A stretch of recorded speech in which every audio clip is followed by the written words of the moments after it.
graduating middle school, you already decided, okay, it's cool, I'm going to buy the Jets. Yes. And I don't know if you ever heard the story about Ted Turner's father. No. So he committed suicide. Yes. And he committed suicide because he set a goal that he hit, and then he was kind of had nothing else to do in his life. And he said to his son, Ted, before he committed suicide, don't ever hit a goal in life that you can hit, because once you hit it, you'll have nothing else to do.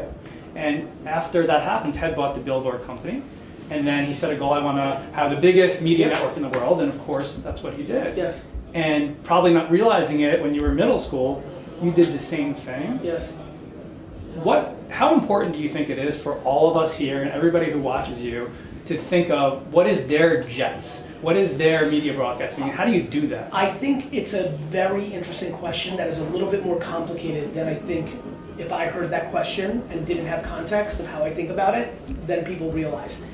I could give a shit if I buy the New York Jets. Right. I'm obsessed with the process Sure. of trying to buy the New York Jets.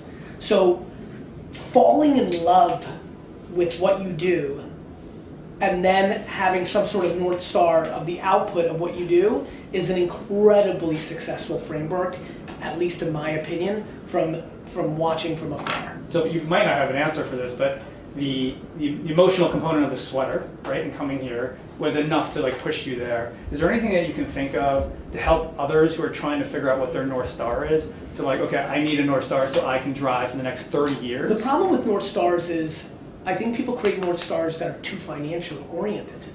Like, I want to buy the Jets. If you think about what's so amazing about the Jets is I want to buy the Jets to then start the whole thing over because then I have to win the most Super Bowls.